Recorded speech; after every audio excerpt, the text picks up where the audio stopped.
So, have you ever wondered what you'd do if the world just ended? And you were the only one still looking for something worth saving? Like, if everything else was gone, cities, people, and even somehow hope, would you still walk towards something you couldn't even prove existed? And if you did, then you'd be a fan of Wolf's Rain, a story where wolves, yes, actual wolves, walk around disguised as humans, searching for a place called paradise in a world that's already on life support. It's beautiful, it's bleak, and it's weirdly spiritual. And it asks questions most shows wouldn't even dare touch. What's the point of surviving if you already lost what makes life worth living? In this show, we follow our main pack of wanderers, Kibe, Sume, Haig, and Toboe. And not for nothing, they aren't heroes in the usual sense. They're just trying to find meaning in a world that's already decided it's over.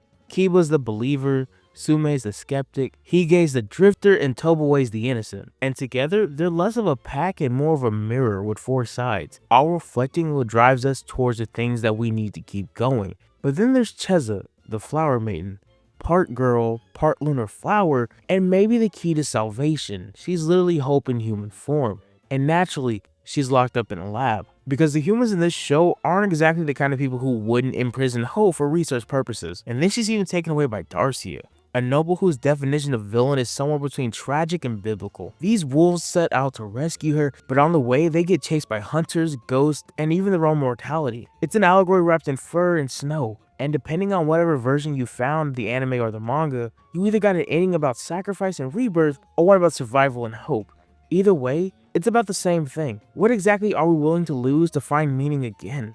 And here's the thing, I want you to keep this in mind throughout this whole video, because Wolf's Rain isn't really about the wolves looking for paradise. And in all honesty, I never really thought it was. In my opinion, Wolf's Rain is really about what happens after you find it, and you realize you might not be allowed to stay. Because the true meaning of paradise in this show isn't where they end up at, it's what they lose along the way.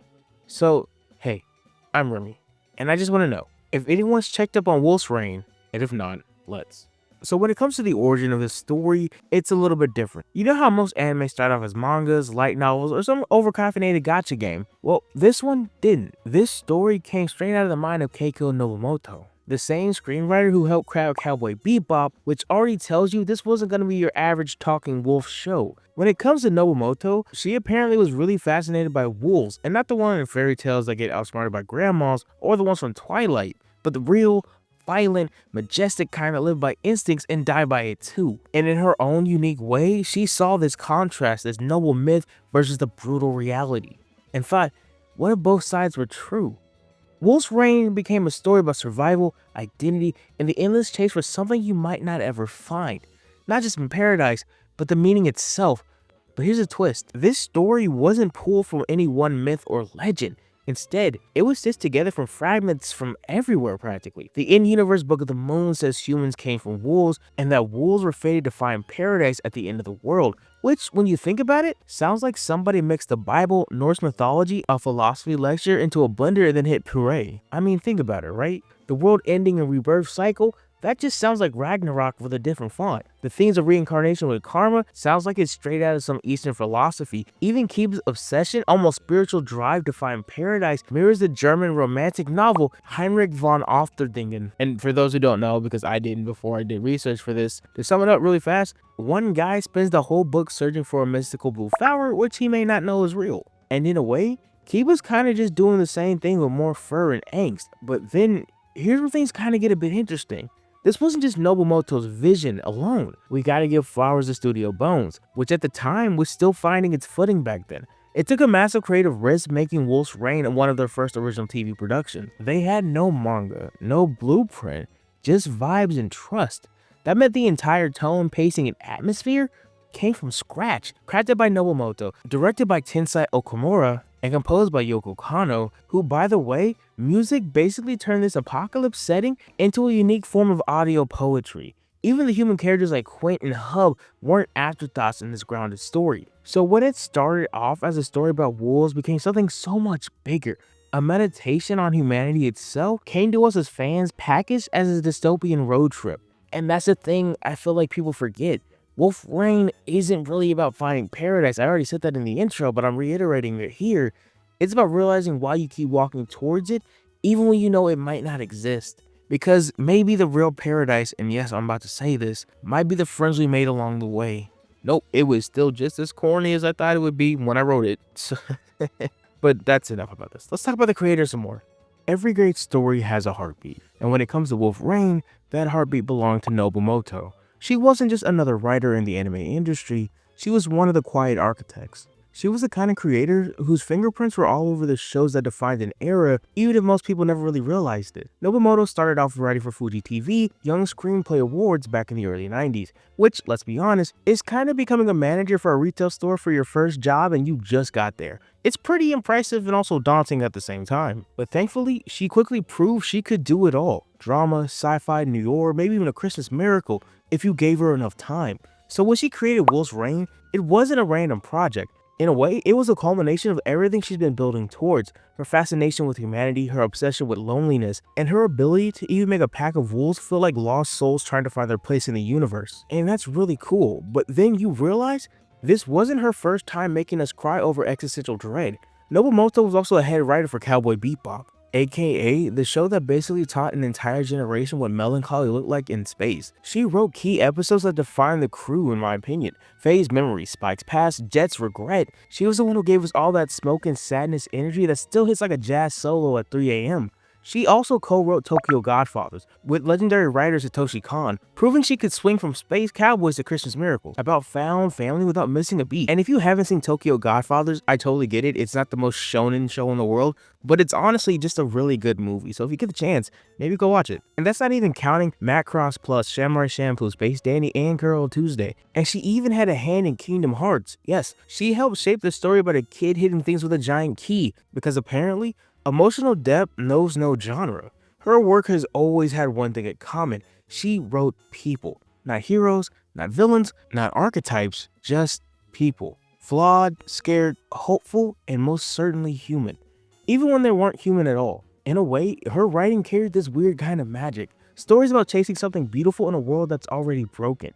You see it in Bebop's Final Duel, you feel it in Wolf's Rain's Frozen Wasteland, and you hear it in every note of Yoko Kanno's songs written under her scripts. This woman was amazing, so amazing. And it was only going to get better and better. She couldn't have been stopped. And I'm sure whatever she was working on next was going to define a generation again. Like so many times before, over and over again, nothing could stop her. But then something stopped her. Because in December of 2001, she passed away from cancer. She was only 57. And just like that, the voice behind so many anime most of us watched when we were younger went quiet. Yet her legacy didn't fade, it lingered, in every character who kept walking forward. Even when the world tells them to stop, in every lonely soul that looks up in the sky and wonders if there's something more waiting beyond it. And when it comes to Wolf's Rain, it feels less like an anime and more like a eulogy for her entire creative spirit, even though it came years before her passing. It's as if she knew at some point it wouldn't matter, but at the same time, that's the point of it, that she got to go on this journey, even if the destination didn't matter. And that's pretty interesting. So when it comes to Nobumoto, in my opinion, she needs to be spoken about in the same vein as other great creators in this space, Miyazaki, Hideki Anno, and other big creators in the anime space. Because something they all have in common is that they gave us all incredible worlds, but Nobumoto gave us something else in them. She gave us humans. Incredibly relatable, painful, downtrodden humans. But at the same time, it was because of these elements that made them all so real. And I think that's pretty amazing. Because all these anime, all these stories was written by someone who understood what it meant to be one. Human. And in a world of more increasing AI usage, AI stories, AI voices, and AI whatever else, having something that feels unapologetically human is pretty incredible, even if it came out years ago. So about its production, if you ever felt that Wolf Rain feels like it was made with care, well, that's because it was from top to bottom. This wasn't some throwaway anime that was cooked up to sell toys or promote a manga. This was an original project, fully cooked and crafted by Studio Bones. A studio that doesn't sell animated shows, they sell, well, animated feelings. And like I said earlier, Bones back then was still fairly young when this show came out. But by this point, it already had a reputation of going above and beyond. They weren't afraid to take a big creative swing, even if that landing looked impossible. So when they took on Wolf's Rain, it wasn't just about cool wolves or even an apocalyptic setting. It was about building a world that felt alive even though it was dying. Nowadays, when it comes to Bones, it's practically anime royalty. They've given us legendary shows like Fullmetal Alchemist Brotherhood, My Hero Academia, Mob Psycho 100, Eureka 7, or in High School Host Club, Bongo Stray Dogs, and even Space Dandy. And every one of these shows has a signature Bones touch, fluid motion, cinematic angles, and the kind of emotion that sticks up on you and punches you in the heart. But then, when you realize Wolf's Rain came out before a lot of these modern hits, it kind of feels like the blueprint. The early experiment that proves Bones could balance action, philosophy, and heartbreak all at once. And this gamble, well, that paid off. Even with a few bumps along the way. Yes, we're gonna talk about the OVAs in the recap episodes. Don't worry, I got you. And as I mentioned earlier, this show was directed by Tensai Okomura, a name that might sound familiar if you've ever seen Darker Than Black, Blue Exorcist, or even The Seven Deadly Sins. He brought a sharp visual sense and pacing style that gave this series its haunting rhythm. It was slow when the show needed you to breathe, but when it wanted to be brutal, it knew when to bite down. And speaking of bite, we can't forget about the manga adaptation, which came from Kodansha, by the way, one of Japan's leading publishing titans. And they're the ones behind some heavy hitters: Attack on Titan, Sailor Moon, Fairy Tail, Tokyo Revengers, Blue Lock, and about half the manga you and your friends used to argue about back in high school. And when Kodansha picked up Wolf's Rain for serialization in magazine Z, it wasn't just a random print compilation. It was an attempt to capture the same essence on paper: the quiet melancholy, the mystical tone, the strange beauty and decay. And if that succeeded, that's up to the reader. But for me, it just didn't capture the same essence that the anime had. But maybe that's just on the whole translation of media thing. But regardless, this manga was drawn by Toshitsugu Ida, who definitely leaned into the darker, moodier elements of the story. And granted, it's not as long as well known as the anime, but it adds a different perspective, one that feels more raw, more human, and somehow just a little bit more tragic. But then again, Wolf's Rain was never about popularity, it was about the vision. Both Bones and Kodansha weren't chasing trends, they were building something timeless, even if they didn't know it. Something that felt like a legend even while it was airing. In its own way, that's kind of magic. It brought together a young studio that will eventually be known for its emotional storytelling and fluid animation, and a publishing giant that was known for its epic stories, together to tell one unified story about chasing paradise, and in both versions, they found it in their own way. And since we're talking about the production of this, we can't ignore the music. If Wolf's Rain is remembered for its atmosphere, then the soundtrack is the soul breathing life into it. And that's because the music wasn't just good, it was Yoko Kanno good. You know, the same Yoko Kanno who made Cowboy Bebop sound like a smoky jazz bar in space, and Ghost in the Shell standalone complex feel like a cyberpunk poetry. She doesn't just compose, she world builds with sound. Am I glazing a bit? Yes. Is she also worth it? Also, totally yes. Have you heard Tank? Kanno's music has this rare ability to live between genres. One moment you're listening to a celestial choir that feels ripped from an ancient myth, and the next you're vibing to a rock song that could have been on MTV in 2003. If you couldn't tell what I was getting at, when it comes to Wolf's Rain, it didn't sound like any other anime of this time. And not gonna lie, I'm gonna be a little bit extra when I say this, it sounded like a story told by the planet itself. But during the course of the show, you realize why. Kanno didn't stick to one style because the world of Wolf's Rain didn't either. This soundtrack pulls from everywhere. Russian folk melodies, Native American chants, Brazilian bossa nova, European orchestra, and even a little bit of church choir for some good extra measure. In a way, it's basically a global mixtape for the end of the world. So if you get the chance, go to Spotify or YouTube or whatever you listen to music on nowadays, look at the soundtrack. It's honestly pretty amazing. And that's because the soundtrack just works really well. Every track feels intentional, and once again, being a little bit extra when I say this, it's like every culture left behind something, a fragment of itself with its own music, just so the end of the world had a killer soundtrack. And not to mention, the vocals also something special. Kanno didn't just pick singers, she picked storytellers. You've got Steve Conte, who gave us the opening theme song Stray, which is a perfect anthem for four wolves walking towards a dream that might not even exist. Then you got Maya Sakamoto, whose haunting vocals on Gravity feel like she's singing directly from the edge of heaven. And yeah, once again, I'm being really extra for the music part because I like music. And other talents from Bonnie Pink, Alazia Gaziano, and even Joyce from Brazil, who each added unique textures and made the soundtrack feel borderless. Like in its own unique way, the music itself was searching for paradise too. So when I say the score wasn't just a background, I'm not being hyperbolic. Tracks like Coruscant Salvagem, Dogs and Angels, or Sleeping Wolves don't just play behind important moments. In their own way, they define them. Kanno's compositions moves like the wolves, wandering, yearning, and occasionally broken, but always pushing forward. But then, that's the magic of Yoko Kanno's music. She doesn't just write music that fits the story, she writes music that becomes the story. The orchestra swells like hope, the choirs echo like memories, and the silence feels like grief. By the time the ending theme finally fades, you're not entirely sure if you just watched something or you just felt it. And that's why Wolf Rain hits so hard even to date. It's not just a show you remember watching, it's a show you remember hearing. This world might have been crumbling, but the music made this fall beautiful. And on a side note, who hasn't kind of hit that howl during Stray at least once? I'm just like, okay, maybe, I don't think it was just me. Please tell me it wasn't just me that one time. Look, it's a good song. It's a good song. Okay, now let's talk about something really special. The English dub of Wolf's Rain. Because this wasn't just another early 2000s anime with a decent dub. This is one of those rare times where everything just kind of clicked. The cast, the direction, the tone, all of it came together to create something special that still holds up decades later. Because the lineup is practically an all-star team of anime VAs. You got Johnny Young Bosch, the voice for both Ichigo and Lelouch. You have Crispin Freeman, who's arguably the most recognizable voice from Hellsing, aka Alucard. You have Joshua Sett, aka Tai from Digimon Adventure, Mana Marshall, who played Izzy from Digimon Adventure, and Killua from the original Hunter x Hunter. Jessica Stratus is Blue, and of course you have Steve Bloom, who played Spike from Cowboy Bebop, and numerous other projects where he does amazing in. And in all honesty, it's kind of wild seeing all these names together. For a lot of fans, this was their first exposure to some of these actors before they became absolute legends in the space. So why exactly does this dub stand out? Well, here's a few things. First off, the cast's chemistry. Bosch, Freeman, Seb, and Marshall had this really natural flow between them. Their interactions felt lived in, like a real pack dynamic, full of tension, care, and quiet moments that actually landed. At some point, it didn't feel like they were just reading lines, it felt like they were just talking, and the backdrop just happened to be a wolf-related anime.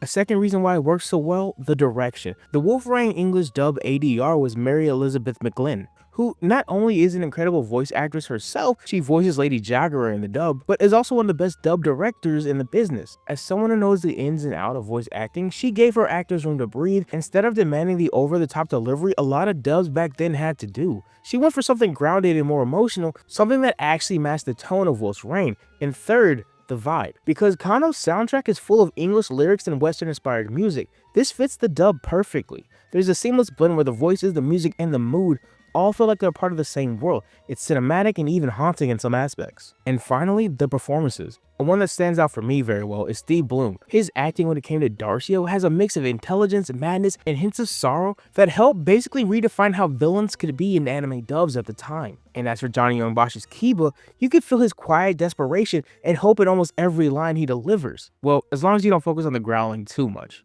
But why does this all still matter? Well, for a lot of fans who watched Wolf's Rain for the first time, it was on Adult Swim. So the English dub was their version, was our version. It's how they fell in love with the story, and honestly, it's easy to see why. It nailed the emotional core, respected the source, and delivered something timeless. Even now, people point to Wolf's Rain as one of the best English dubs ever made, not just because of nostalgia, but because it showed what anime dubbing could be, especially if everyone involved cared about the art as much as the story. And what's a good story without good world building? So let's talk about the world of Wolf's Rain, because honestly, it deserves its own spotlight, which I'm finna give it.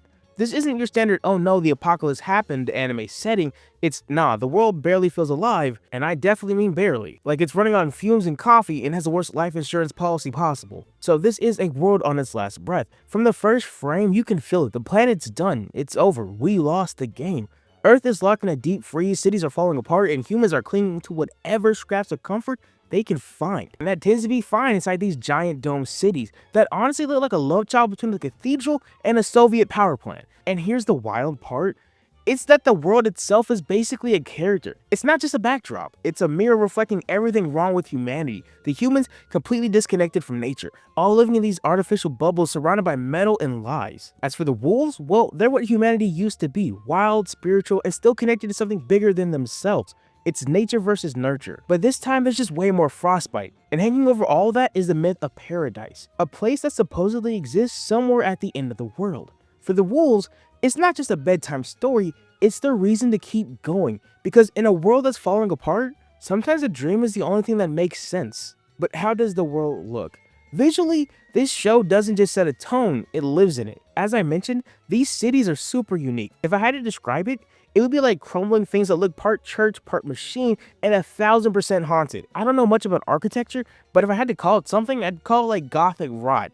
Yeah, that tracks. And don't get me wrong, everything's still super impressive and well detailed, but at the same time, it kind of smells like regret and rust. But if you step outside those walls, those bubbles, the cities, you're hit with a completely different vibe. Empty desert, frozen wasteland, snow-covered ruins stretching for miles. In a weird way, it's kind of beautiful, like, wow, everything's dead, but man, that lighting is amazing kind of way. The world feels ancient, exhausted, and yet somehow waiting for something like the planet itself is just waiting to take its last breath. Holding, waiting for it to be done. And as for the color palette, straight up depressed shink. That, I don't know if that's a thing. I'm gonna call it a thing. Depression shink. There we go. It's all cool grays, icy blues, and the kind of whites that make you want to put on another sweater while you watch this. But then, the color does show up. Like the pink glow of Cheza, the flower maiden, and it's little quick bursts like this throughout the show that gives it its kind of unique coloring sense. It's with these small bursts of brightness that hit hard because it actually means something. Because even with all this melancholy colors, every once in a while you'll see something vibrant and beautiful. And one of my favorite / smartest piece of world building in this entire show is the wolves' disguises. To humans, the wolves most of the time look like regular people. It's not magic, by the way. It's perception. Humans see what they want to see, which honestly is a super good metaphor for a lot of people ignoring the truth, or just about anything that makes them uncomfortable. It's the show's way of basically saying, yeah, people would rather pretend a wolf is a guy with a leather v-neck rather than facing reality, which, you know, low-key kind of harsh, but also understandable. It's the end of the world. But at the end of the day, the world of Wolf's Rain isn't just a place, it's the heartbeat of the story. Every frozen street, every gust of wind, every lonely shot of the wolves walking through the snow adds to this feeling of quiet desperation. It's tragic, beautiful, and weirdly relatable. Because yeah, maybe the world's ending, but there's still something worth chasing. Something worth believing in, and maybe, just maybe, if you keep walking long enough, you'll find your own version of paradise. Hopefully somewhere with central heating, because once again, it is cold out here, man, and it's only getting colder. This is coming out in November, so like, you know, get a jacket. You deserve it. It's cold. Joking aside, what about the themes of Wolf's Rain, right? It isn't just about wolves chasing some magical flower girl to find paradise. It's honestly deeper than that. And don't get me wrong, I understand that's pretty obvious, but let me just kind of break it down for a bit, right? This show is loaded with symbolism, philosophy, and just enough dread to make you stare at the ceiling after you watch it, wondering if you were searching for paradise this whole time yourself, in your own weird way. Because here's the thing, right? Everyone in Wolf's Rain is trying to reach paradise. That's the big goal, the end game. Everybody's trying to go there, be happy, yada, yada, yada. But what this story really reveals is that it's not actually about getting there. It's about what happens along the way. Every struggle, every loss, every moment of connection matters more than whatever mystical place you're trying to head towards. Because by the end, Kiba's questioning why he's even chasing paradise at all. And that's kind of the point, isn't it? The search gave him purpose, yeah, but what really mattered was the act of trying that made the journey meaningful. Even if the ending wasn't what he imagined, because I'm pretty sure he didn't imagine that ending. But what he didn't notice until it was too late was that the real paradise, the real thing that he wanted, the real thing that he earned, was the friends he made along the way. Except, you know, it's way sadder and there's way more snow involved in this kind of journey. And speaking of the end, now you might think the ending of Wolf's Rain is a little bit confusing. You're not alone, don't get me wrong. But once you peel back the layers, it's honestly a really fascinating take on reincarnation and the cycle of life and death. Because A, the world ends, B, it's reborn, and then we start over and over again. It's weird, it's interesting, and it's probably really horrible to go through every time. It's like you're trying to reset your Wi-Fi router. Every time you hit the reset thing, it just doesn't work. So you keep doing it, and it never works. But you keep trying it every time. You call the Wi-Fi provider, like, did you turn the reset button? Like, yeah, man, I tried the reset button. It's not working. Please fix this. Except this time, the problem now is Darcia's cursed eye literally affecting your Wi-Fi router system. So, you know, it's just a whole lot of not fun. Showing that even if you do restart it, you're still going to have problems because you're still with the same crappy provider that you've been with for the last few years because you're just trapped in an area that only has Spectrum. Do I like Spectrum? No. That is my answer to that. Regardless though, this cycle is heavy stuff. Wow, that is another, was that a double entendre? Because, you know, bleeding corrupts, whatever, I'm gonna keep that in, I'm gonna keep it in. That's kind of funny, whatever. This all goes back to the idea that paradise might not actually be a permanent place, but rather a fleeting moment in an endless loop. Hope, corruption, rebirth, repeat. Like some weird kind of humanity patch notes every season. And speaking of patch notes, the reason we get them is because humans broke the planet, apparently again. Yeah, this shows a big environmental allegory about energy, by the way. The world is frozen, cities are crumbling, and people are living in domes, like the world's least successful ant farm. because humanity lost touch with nature a long time ago, and now they're paying the price. Meanwhile, the wolves, who are still wild, instinctual, and spiritual, represent everything we've lost as humans. They're not just animals, they're nature's last attempt at healing itself. And the nobles, well, they're the worst kind of humans. The ones that think they can manufacture a shortcut to paradise. You can't just pay to win your problems, and they don't understand that. But they will try, and honestly, it doesn't go well, and deservedly so. But for all of its tragedy, Wolf's reign isn't completely bleak, surprisingly enough.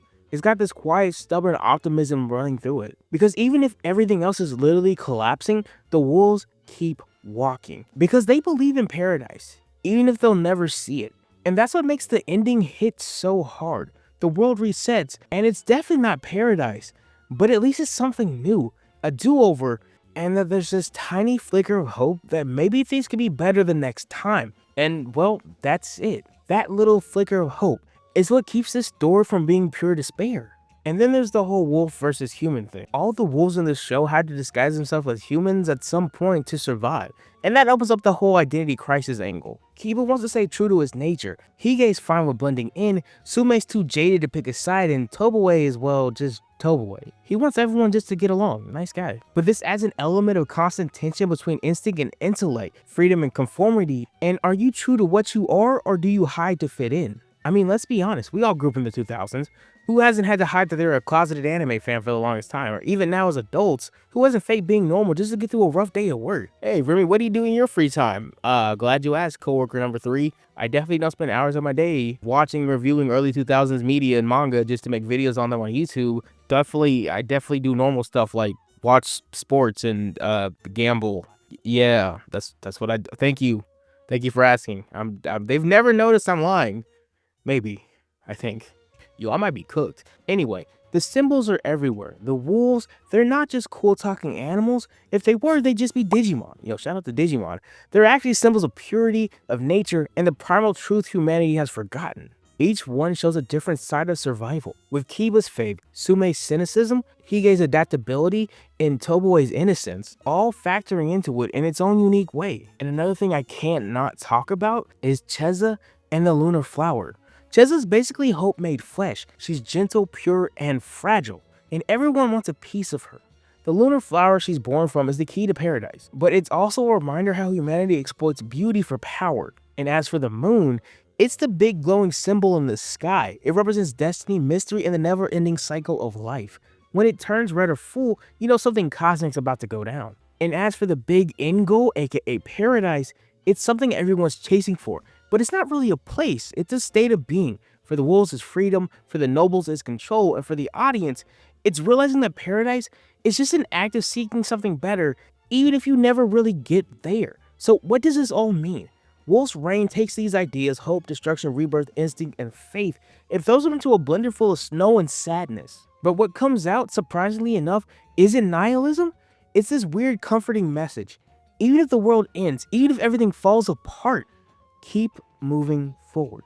Because sometimes paradise isn't a place you find, it's something you create along the way. And even if you get there through a pack of friends or family or whoever's got your back, that might as well be as close as you get to paradise ever. And that's okay. There's nothing wrong with that.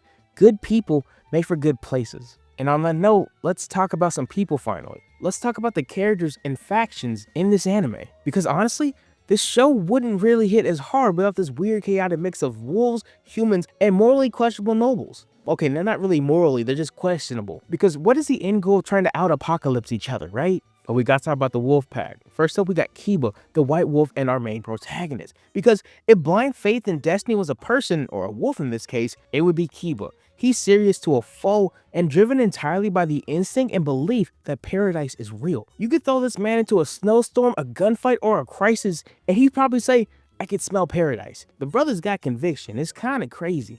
Then there's Sumei, the scarred gray wolf who acts like he doesn't care about anything but totally does. He's the jaded realist of the group, always calling out Kiba for his idealism, but still following him anyway. He's that one friend that complains about the road trip the entire time, but the moment he's out the car or you're at a cool spot, he's always the life of the party. Then we have Hige, who's a chill, street-smart one. A brown wolf who's mastered the art of leeching off of humans. He's adaptable, funny, and is the kind of guy he'd rather talk his way out of a fight rather than go through the trouble of a fight. But don't get me wrong, this dude would still mess you up. He is a wolf at the end of the day. But under all that easygoing energy, he's got layers. Think of him as comic relief with trauma. And then there's Tobue, the baby of the group, the reddish wolf who was raised by a human grandma. He's gentle, kind, and way too pure for this world he lives in. Tobue is basically the friend who apologizes when you bump into them. And in all honesty, he's the heart of the group. His love for humanity adds an emotional depth that hits harder later on. Also, keep in mind, just because he's really nice, doesn't mean you should play too much with him, because you might regret it for the rest of your life. Now on the human side, we have Cheza. She's sorta human. Anyway, she's a flower maiden. A girl made from a lunar flower. How is she a flower human? Alchemy, magic, and science. Anyway, she's the key to opening paradise, which makes her the most sought after being in this world. She's not exactly human, but she represents hope, purity, and well, being kidnapped every other episode. It's not her fault, she's basically a cosmic MacGuffin, so I mean, I'd get her if I could. Apocalypse rules, man, you doing what you gotta do, I understand it. Next up we have Quint, an ex-sheriff turned wolf hunter who's fooled by grief and whiskey. He lost his family and now blames wolves for everything. For another point of reference, imagine if Captain Ahab traded in his whale for a husky practically. His obsession runs deep, and it blinds him to the fact that he's fighting something he doesn't fully understand. And then there's Hub Lebowski, no relation to the big one. He's a scientist and Cher's ex-husband, and he's the exact opposite of Quint, soft-spoken, thoughtful, and driven by love rather than hate. And in all honesty, he's just trying to find meaning in a world that's literally falling apart. Oh, and then there's Blue, Quint's loyal dog. Except, plot twist, she's not just a dog, she's half wolf. And that revelation hits her like a truck. Her entire identity crumbles, and she ends up joining the wolf pack. And one of the most emotional redemption arcs in the series in my opinion. Now, let's talk about the faction, aka the group shaping this frozen mess of a world. Up first we have the wolves, our main crew. Humanity thinks they're extinct, but they're actually just really good at blending in. Like magical shapeshifters just chilling alongside humans the entire time. But then you have the nobles, who are humanity's rich, decaying overlords. They live in crumbling dome cities that look like luxury prisons. Think gothic space aristocrats with too much money and zero morals. And of course we have to talk about Lord Darcy III, the main noble antagonist. He's a walking metaphor for obsession and decay. He's half genius, half tragic, mostly monster. Then there's a human resistance, which sounds cooler than it actually is. It's mostly just regular humans trying not to freeze to death in the wasteland. They don't trust the nobles, they don't trust the wolves, and honestly, they're just tired of everybody's nonsense.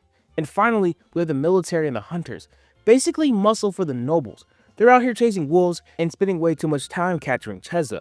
All to keep up this appearance that humanity still has control over the world when the world is clearly done with them. And the story only gets crazier with all these factors involved. And I can't put it off any longer. This video is mad long. Look at the timestamp. Like, whoa. Let's finally talk about the plot. So here's the deal. The world, for lack of better words, is completely cooked. It's done. There's no winning this. There's no turning it back. It's over. We've lost the game. Think frozen wasteland, crumbling cities under giant glass domes. And people who've lost every ounce of connection to nature run the show and kind of drove us to this point. And the wolves, well, everyone thinks they went extinct centuries ago. But joke's on them, they're still around. They just figured out how to disguise themselves as humans, using some kind of not magic trick to distort people's perceptions of them. But one of the key reasons the wolves are still around is because they need to go to paradise, a mystical place that's supposed to be the last hope for all. And then enters Kiba, a white wolf who's basically the embodiment of main character energy. He's guided entirely by instinct, like he's got paradise programmed into his DNA.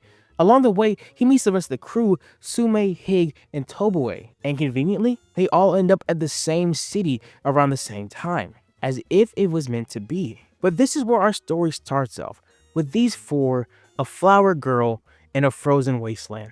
And that's where the story begins. So, the quest for paradise. The wolves get drawn to Cheza, the flower maiden, a human-like girl literally created from the last lunar flower. She's being studied by a scientist named Cher. Well, at least until she's kidnapped by Lord Darcy III, who wants paradise for himself. But surprisingly enough, it wasn't for some simple reason. He's actually trying to save someone. But once Cheza is taken, the pack unites to rescue her and start their long journey. A brutal journey across this frozen world, and along the way, they have multiple run-ins with Quint, the washed-up ex-sheriff who blames wolves for everything wrong in his life, and his loyal dog Blue, who eventually finds out she's part wolf too. It's a whole identity crisis moment with her, but by the end of her little journey, she joins the pack.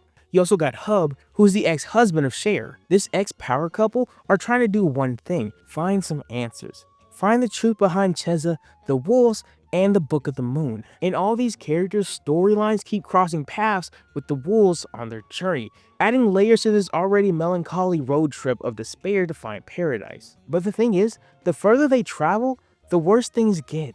The environment's falling apart, everyone's starving, and other nobles keep popping up trying to hijack the paradise plan for themselves, especially Lady Jagara, who's basically corporate greed meets gothic horror.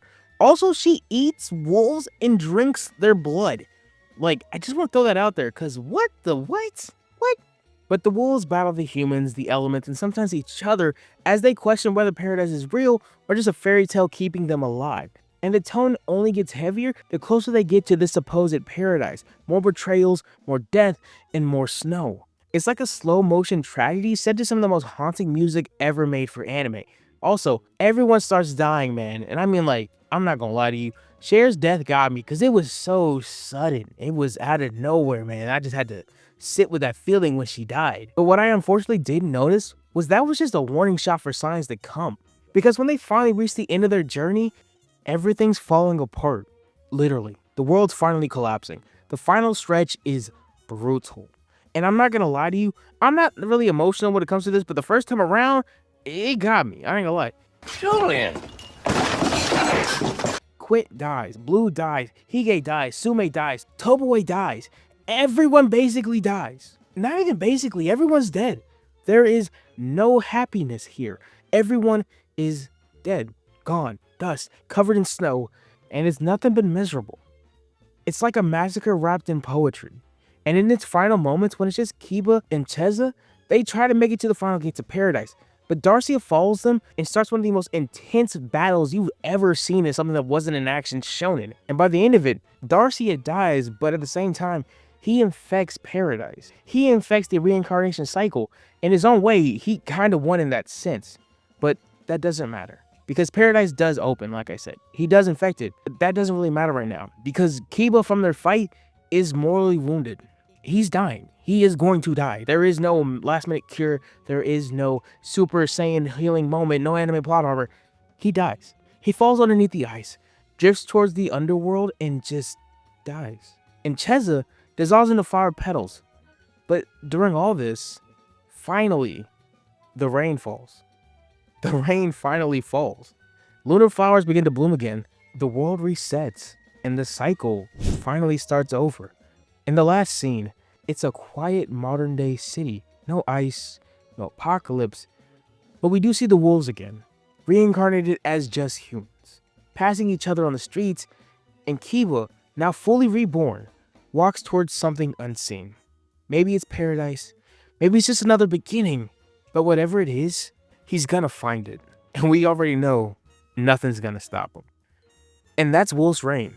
A tragic, beautiful loop about hope, instinct, and the endless search for something better, even if you truly never find it. And man, what a story this was. This anime is one of those ones, one of those special ones.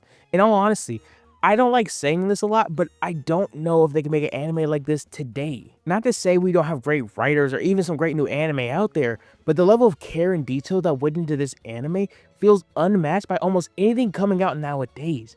And maybe that's just me being an old head, back in my day type of dude, but man, this story was something special. And I hope that anyone who watched this during its run on Adult Swim felt the same way I felt during it. And speaking of Adult Swim, we have to talk about the Western broadcast and the OVAs. So here's where Wolf Rain takes a little bit of a detour production-wise. It's the kind of story that makes you realize that anime studios are basically held together by caffeine, duct tape, and sheer willpower. So, when Wolf's Rain finally made its way to the West, Bandai Entertainment was one holding the leash. They snagged the license for North America, dubbed it, and dropped it onto Adult Swim back in 2004. And that was back when Adult Swim was like, I want to traumatize some kids and also show them really cool stuff. And honestly, it also didn't take long for people to fall in love with this show, because Wolf Rain became one of those shows you either cried or you're lying type of shows. Like, it's okay to admit that you cried at this. Like, I get it, I'm human, it's emotional. And during this run, Bandai also released the series on DVD across multiple volumes in 2004, and for a while, that was the only way to physically own it, which you should all have physical copies of media. please get physical copies. They're so cool. You deserve them. But when Bandai eventually shut down their US operations in 2012, RIP to an era, the license got passed over to Funimation, who would eventually re-release it later on DVD, then eventually on Blu-ray. Nowadays, it's under the whole Crunchyroll umbrella, since Funimation and Crunchyroll practically did a Voltron and now they're just one giant anime robot. So yeah, no matter where you were, when you were, or how you are, I don't know why I threw in that last one, but regardless, Wolf's Rain found a way to reach you. Usually sometime after midnight, when you're questioning why you're up so late watching this anime about wolves, and also feeling like maybe I've done something wrong because this is hitting a little bit different, and you realize you probably have school in the morning, but you just don't want to turn this off. Now, let's talk about those mysterious OVA episodes. If you ever wondered why Wolf's Rain felt like it took a coffee break in the middle of the show, well, here's why. Originally, there was a planned 30 episodes for the show, but Studio Bones ran into some serious production problems. And by problems, I mean money got kinda tight, ain't gonna lie to you. With tight schedules, low budget, and the general chaos of just making an anime, it was just rough out there for Bones, I'm not gonna hold you. So what do? They hit the pause. And to keep their TV slot on Fuji TV, they aired 4 recap episodes. I told you I'd bring those up again. And each one of these recap episodes focused on a different wolf, basically giving them all One Piece level flashbacks that take a whole episode and have horrible pacing like a One Piece episode. I'm gonna bring up One Piece whenever I can. I say this all the time, but I'm gonna do it. And believe it or not, the fans were not thrilled with this. Imagine waiting a week for a new episode just to get hit with a highlight reel of stuff you already watched. But then eventually, thankfully, production picked back up. Bones decided they couldn't finish the story within the original broadcast schedule, so instead of cramming or trying to make a One Punch Man season 2 or 3, they went the extra mile and released 4 OVAs, or original video animations. And they used these OVAs to wrap up the series, and that's where everything hits its peak: tragedy, beauty, and emotional devastation, all in these 4 episodes. And here's the cool part. By the time Wolf's Rain made it to the West, those OVA episodes were already finished, so when Bandai put these series onto Adult Swim and DVDs, they integrated these OVAs right into the lineup. No weird breaks, no recap marathons, just one continuous complete start-to-finish story. That means the Western audience got a definitive version of Wolf's Rain without even realizing it. While the Japanese viewers had to wait months for closure, we got the, oh, this is the apocalypse though, that's kind of interesting, to, oh no, everyone's dead. In short, Wolf's Rain broadcast in OVA is kind of poetic within itself. A show about moving forward through hardship literally had to move forward through its own chaos. And somehow, against all odds, it came out stronger, and in doing so, became a little unforgettable at the same time. And, well, I think that's the thing about Wolf's Rain, right? It's not just a story about wolves and mystical gardens. It's about what we become while we search for it.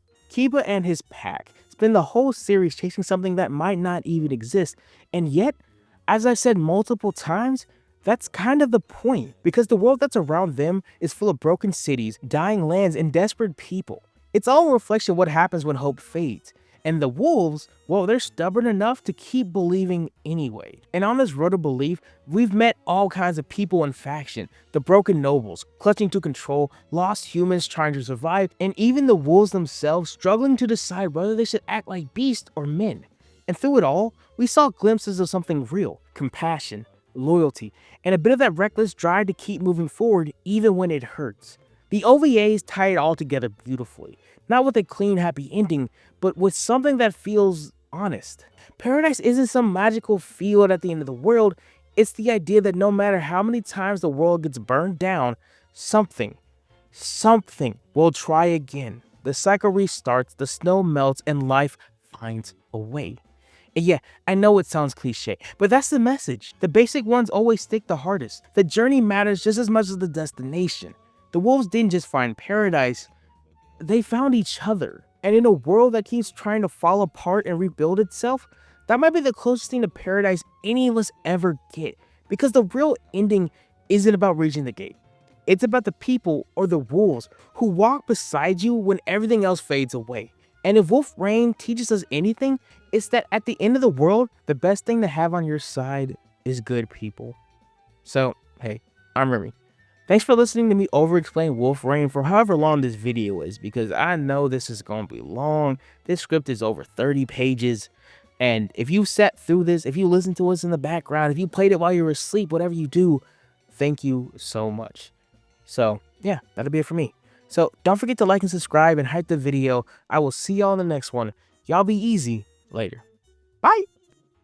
Okay, so sorry if I sound low energy. I'm actually incredibly congested. I don't know if it translates well over this mic. It's a very cheap mic, but I'm super congested right now. So I've been trying to not sound super nasally, but it's been rough. So yeah, this video took so much longer than you probably think it does to take for me to make these videos, because man, this was a lot. Like, I didn't think this was gonna be a 30+ page script when I was writing it, but like, here we are.